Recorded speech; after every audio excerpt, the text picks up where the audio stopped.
Selamat datang di Bisa Bincang Santai. Nah, kali ini bersama Firda kita akan membahas tentang KKN di Kepulauan bersama kakak-kakak yang baru saja menyelesaikan KKN-nya di Kepulauan. Yuk, kita kenalan dulu. Halo, perkenalkan nama saya Naradi Emilia, saya dari Prodi PBSI semester 8. Perkenalkan, nama saya Muhammad Muhlis dari Prodi Pendidikan Pancasila dan Kewarganegaraan semester 8. Firda penasaran nih Kak, kenapa sih harus KKN di Kepulauan? Kita itu lihat potensi dulu. Ternyata nih kepulauan yang akan kita datangi itu memiliki banyak potensi yang bagus. Mulai dari sumber daya alamnya, wisatanya, dan juga kulinernya tentu saja. Kalau Kak Muhlis sendiri gimana? Kenapa memilih KKN di Kepulauan? Kita KKN ke Kangayan itu adalah tentang masalah pengabdian.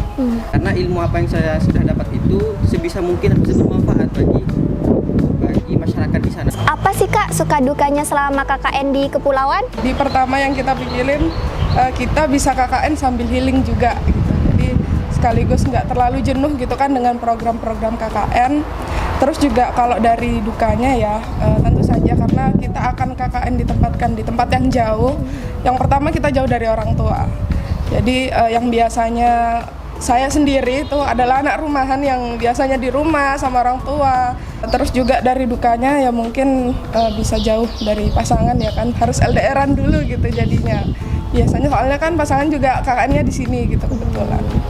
Kalau nggak salah kita kemarin 12 jam perjalanan dari Sumeneb sini ke Kepulauan. Jadi dukanya itu kita jadi bosen di kapal, nggak tahu harus ngapain selama 2 jam dan juga karena persediaan makanan yang kita bawa sedikit, jadinya kita ngerasa agak sedikit kelaparan selama di kepulauan, selama di kapal. Kalau Kak Muhlis gimana? Program KKN ini adalah program mandiri.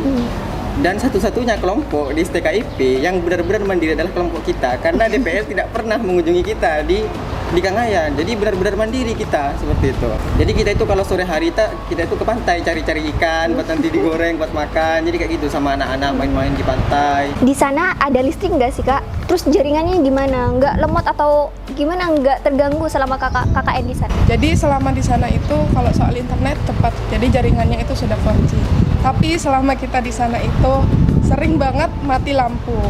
Dan jika sudah mati lampu, jaringan itu juga ikut mati. Jadi kita kebiasaan download game offline biar kita nggak gabut. Terus kegiatan apa sih Kak yang dilakukan di sana? Tema KKN Mandiri pada kali ini itu adalah tentang masalah ekonomi. Jadi kita itu bertitik fokus pada yang namanya pengembangan ekonomi di kepulauan. Nah, kita lihat kemudian observasi apa sih sebenarnya potensi atau komoditas yang paling unggul di kepulauan. Yaitu yang pertama itu adalah di kelapa. Jadi di kelapa itu kita kemudian membuat sebuah langkah-langkah program yaitu pembuatan yang namanya minyak dari kelapa. Kalau istilahnya itu ada yang namanya VCO, yaitu Virgin Coconut Oil. Nah, terus yang kedua itu, apa yang kita lakukan itu adalah memberikan pembelajaran berupa les. Jadi setiap sehabis Isya itu, di balai kita mengadakan yang namanya program les. Nah, lesnya itu bermacam-macam. Setiap harinya ada kemudian misalkan storytelling, juga bisa mengajari tentang bahasa Inggris, ada di situ matematika. Jadi kita berbagi pengetahuan di situ. Kalau Kak Nora ngapain di sana?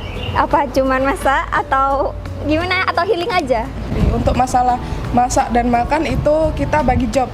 Jadi yang cewek-cewek karena emang biasanya masak, jadi yang cewek itu bagiannya masak. Dan yang cowok biasanya kita suruh cuci piring gitu kan. Jadi kerjasama, ada kerjasama dalam kegiatan kelompok. Selain itu juga kalau berbicara tentang program kerja dari kita KKN ya, kita juga terjun ke sekolah-sekolah yang ada di kepulauan sana. Kita programnya itu mengimprovisasi kelas. Jadi bagaimana caranya menciptakan suasana yang nyaman di kelas. Kepulauan itu tidak hanya kelapa, tapi karena di sana banyak pulau, tentu saja di sana ada ikan gitu kan. Nah, dari segi ikan nih, ide yang akan kita bawa ke sana.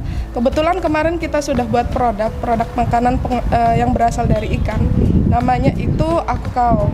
Jadi itu adalah sebuah produk olahan makanan ikan yang dicampur dengan tepung. Kalau di Palembang itu semacam pempek, tapi kalau di Kangen itu berbeda. Jadi dari tepung dan ikan, tapi itu lebih tipis dan kering gitu. Nantinya akan diberi perasa, bisa ada rasa balado, asin, pedas, dan lain-lain sebagainya gitu. Kenapa Kak namanya itu harus akukao? Jadi ini adalah bahasa Kangean seperti itu.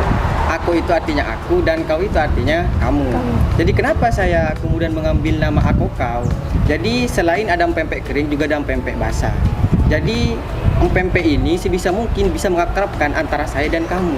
Jadi antara dua orang itu bisa diakrabkan dengan apa? Kalau pempek kering itu mengakrabkan dua orang dengan rasanya, kalau pempek basah itu mengakrabkan dua orang itu melalui yang namanya teksturnya yang lembut. Apa sih hal yang berkesan selama kakak KKN di sana?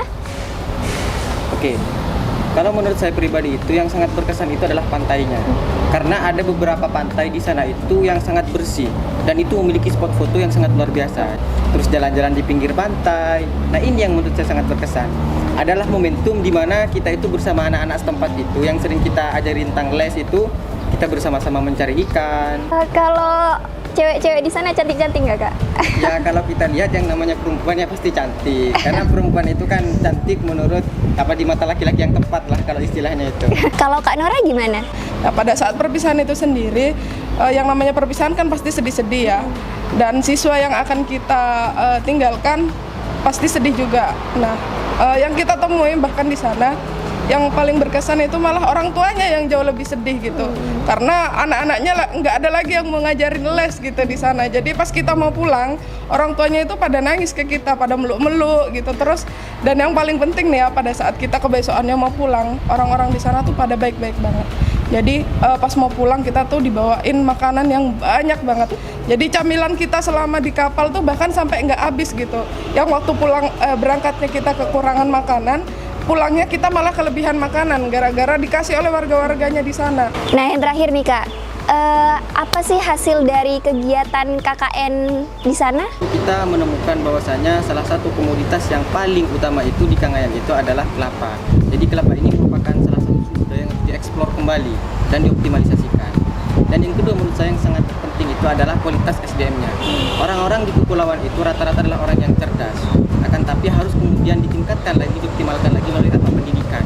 Karena semuanya itu rata-rata berpotensi dan memiliki intelektualisme itu yang sangat tinggi. Jadi perlu diberikan pendidikan yang layak supaya dapat memajukan kepulauan. Untuk pembangunan jalannya sendiri seperti apa kak? Nah kalau kita lihat secara objektif ya di sana untuk pembangunan infrastruktur jalan itu masih ya sekitar 20% lah. Karena 80% itu jalannya itu masih bisa dikatakan rusak.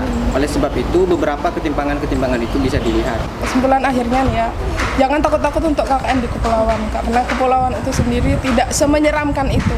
Banyak hal bagus yang nantinya akan kita peroleh, mulai dari kita bisa healing, banyak pengalaman, banyak tahu makanan-makanan yang baru dari sana yang belum pernah kita rasakan. Jadi jangan cuman KKN di sini-sini aja, karena kepulauan juga punya potensi yang bagus yang harus kita kembangkan oleh mahasiswa-mahasiswa yang ada di Sumeneb itu sendiri. Kalau teman-teman masih penasaran gimana sih KKN di kepulauan, yuk langsung datang ke kepulauan. Sampai di sini bincang santai hari ini. Terima kasih buat Kak Naura yang udah mau datang. Buat Kak Mulis juga terima kasih. Semoga bermanfaat dan sampai jumpa di video podcast selanjutnya. Bye-bye.